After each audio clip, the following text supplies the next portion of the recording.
Hi, everyone. Welcome to the What's New with Summon May 2025 release seminar. I am Amy Pemble, member of the Discovery Product Team and Product Manager for CDI and Summon. So thanks for taking your time to join me today. As an administrative note, I want to let you know that I have received feedback that particularly for folks who view the recordings of these webinars, they tend to get a little long and aren't as digestible. So I'm trying to condense the material just a little bit. So it's going to be fewer slides and more highlights today. I'd appreciate your feedback on how that's going, whether you like it or not. But also I anticipate that we're going to get a lot of questions. Well, I hope so.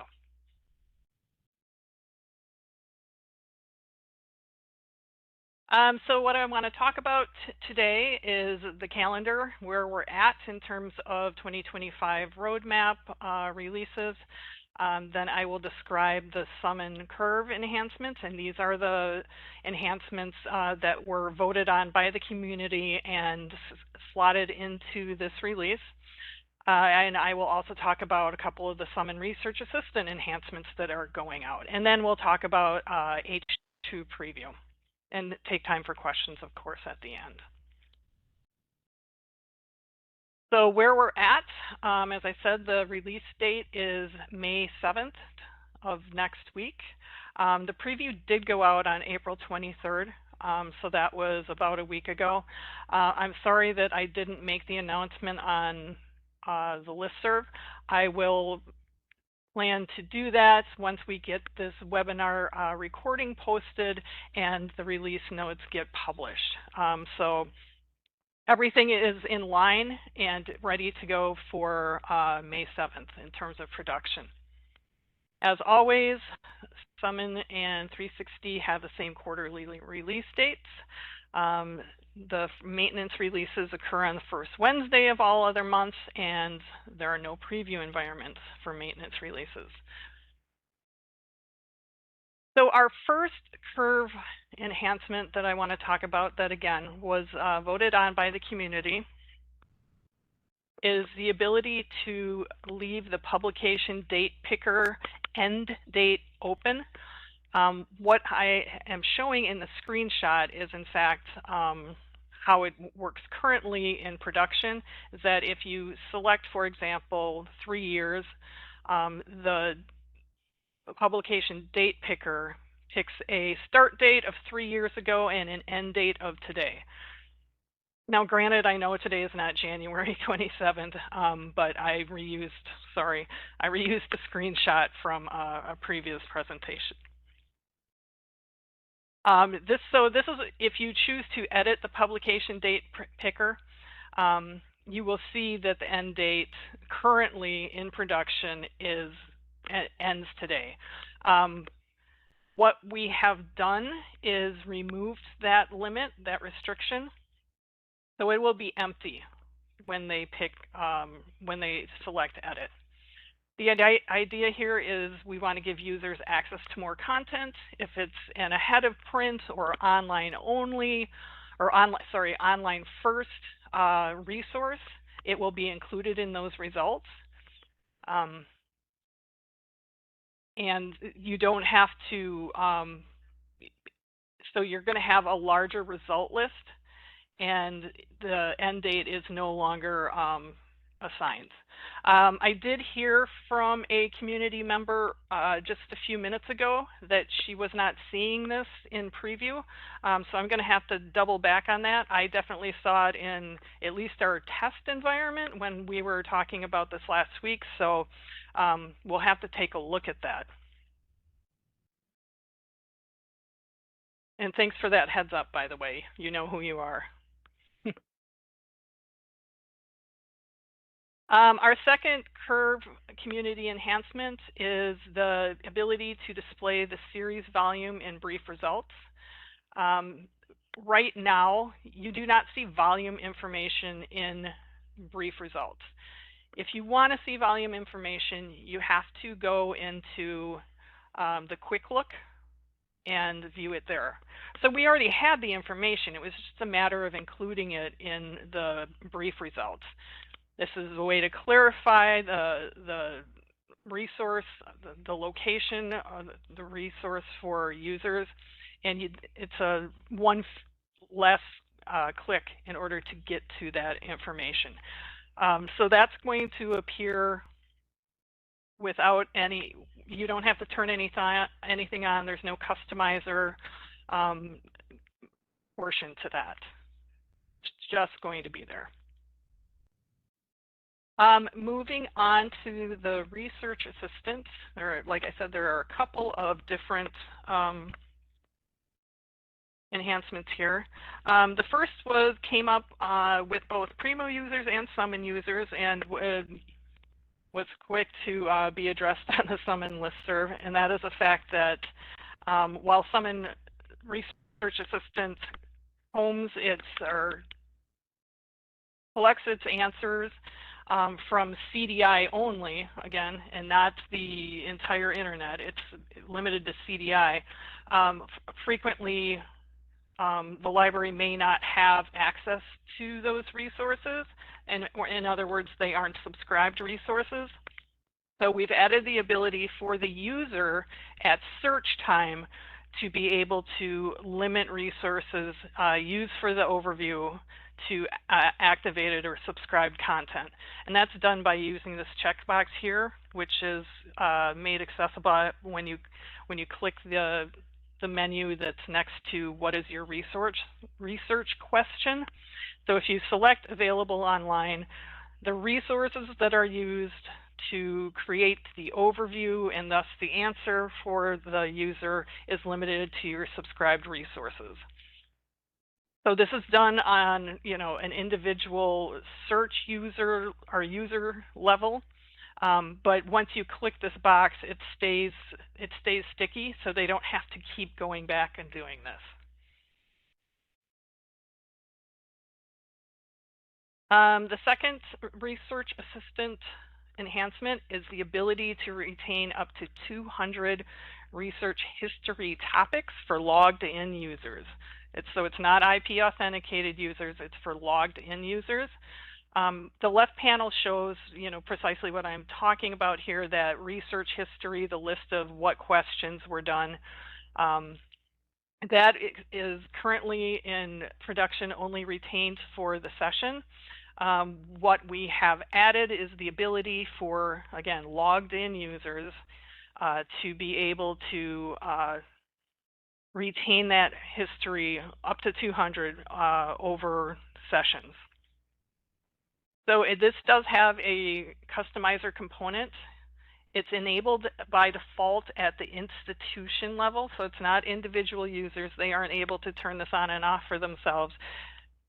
The library has to make this decision about whether they want that research history to be stored for logged in users across sessions. It is it's turned on by default. So if this is not a feature that you're interested in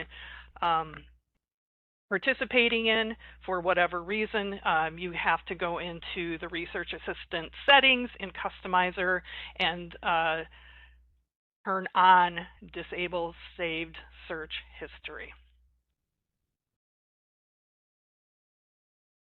So those were the big features for this release.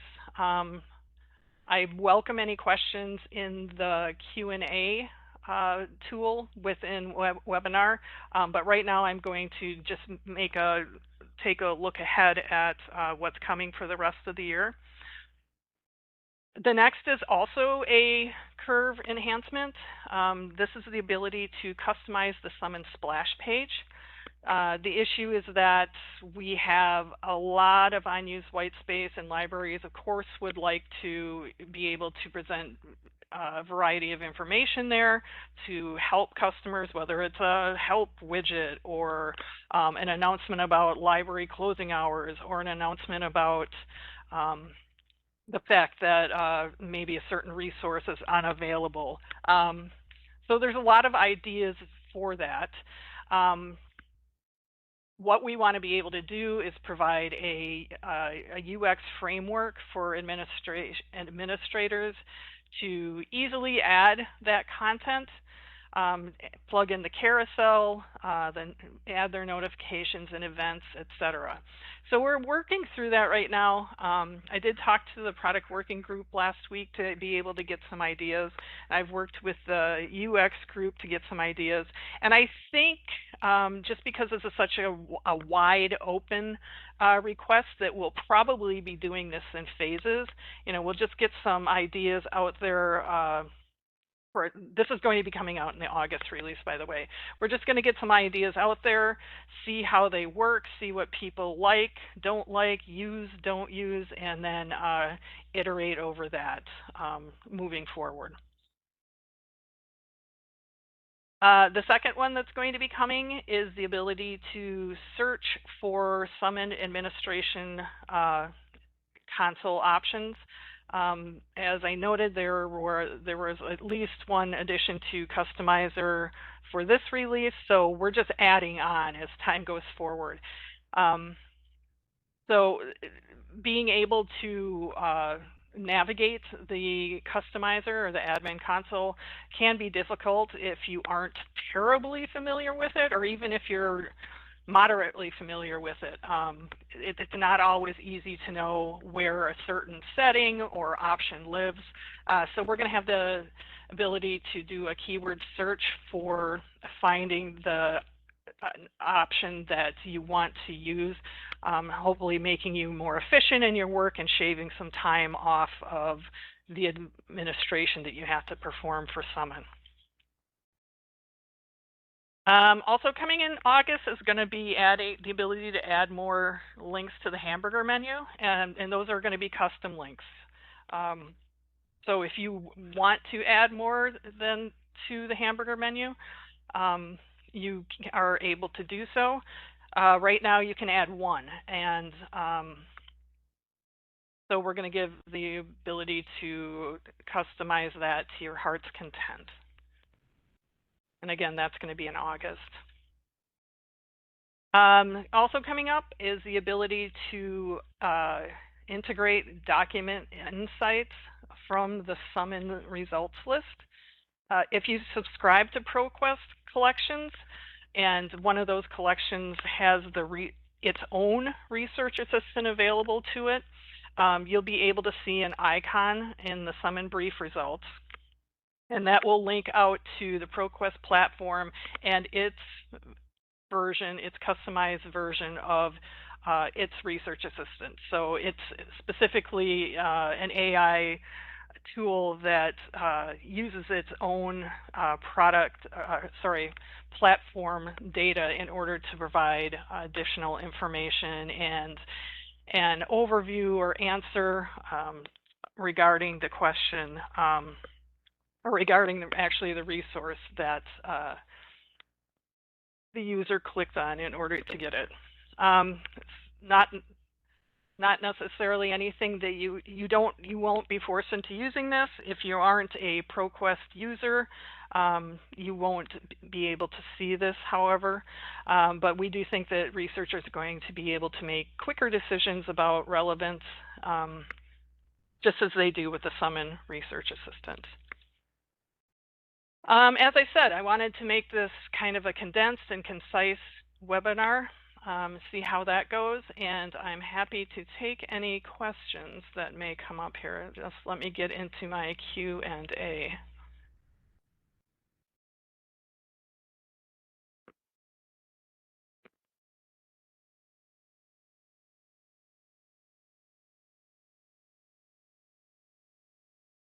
I just heard from someone that the volume information is showing in the brief view in preview. Happy to hear that that one is working as planned.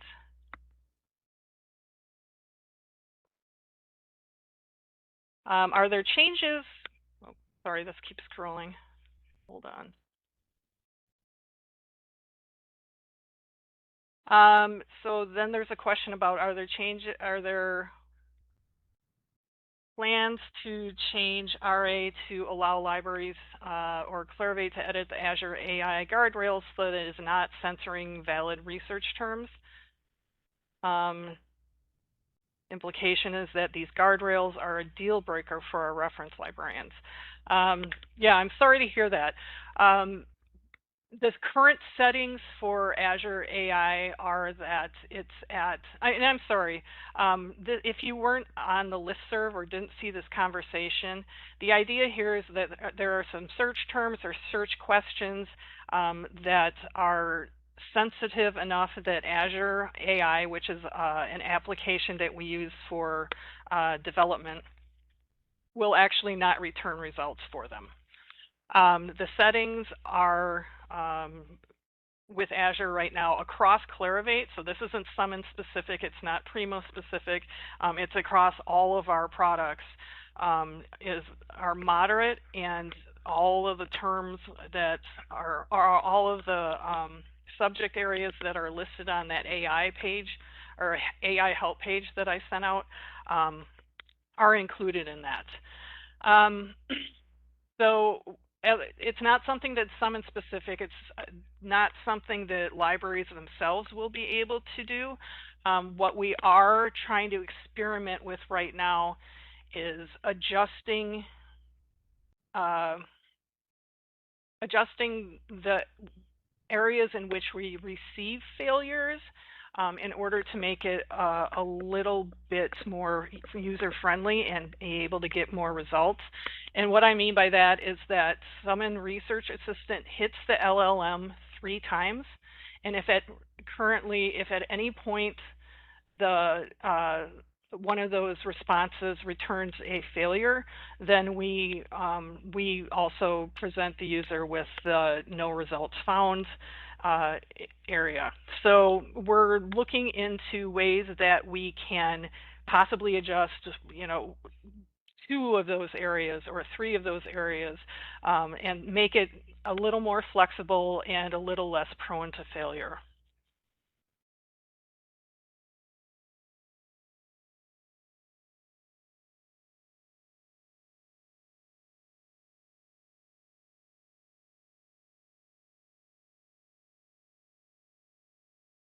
Can you give us an update on the status of a curve item for allow libraries to define content types not exclusively?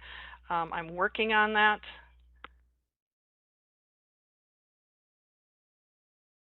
Regarding the ProQuest Doc Insights, if you're a ProQuest collection customer, are you automatically given those document insights?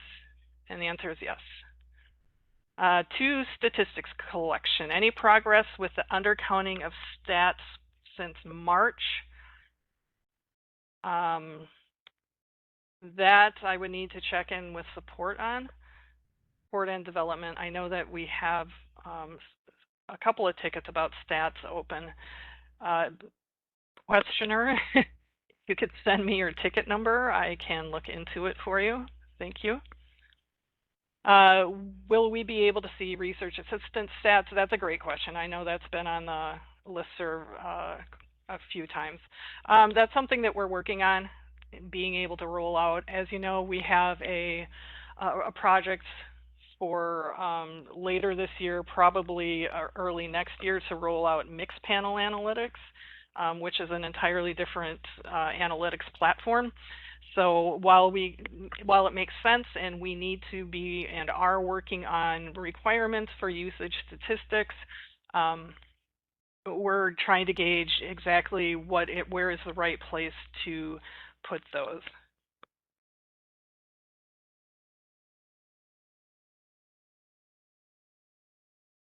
Next question is also about research assistants. How much content is not available to Summon Research Assistant? Our librarians are against turning it on because they state too much is excluded. It is the case that there are a handful of providers that have opted not to participate. I can again provide the list to you. They're also listed in the documentation, but I can make that more clear to you. Let me just make a note of your name.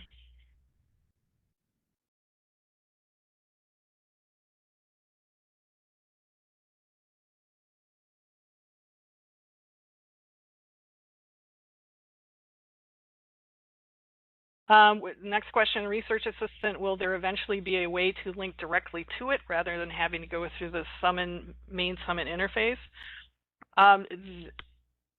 When we first released it for Primo customers, there was a way to get to it. There was a URL that if you knew it, you could get to it, and that didn't go over very well, to say the least. So I don't know that at this point, until we see some significant usage and get feedback that this is a tool that folks want to deploy independently, that's going to change anytime soon. But that you're asking the question is really nice.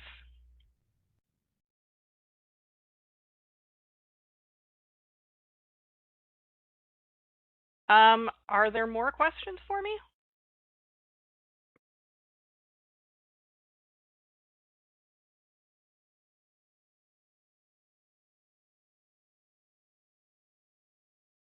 Just check chat and see if anyone, no. All right. So that, I believe, is what we have. Again, thanks for joining me today. If you like the version of this webinar, please let me know. If you don't and want it to be slightly more detailed, I'll take that feedback as well. Again, the release is going out on May 7th. I thank you for joining me. I thank you for being great customers. As you can see, we have a lot of community enhancements that are coming in, and that you participate so much in that process and have great ideas and feed them to our teams, product management and development alike, is fantastic. For those attending eLuna, I look forward to seeing you in person. We do have that meeting set up, an early morning meeting. And for anyone else, if you're going to eLuna and you'd like to get together with me, just reach out. All right, I've already gotten that someone really liked the condensed version. That's super. Thank you for letting me know. I look forward to talking to you all soon. Take care, everyone. Thanks.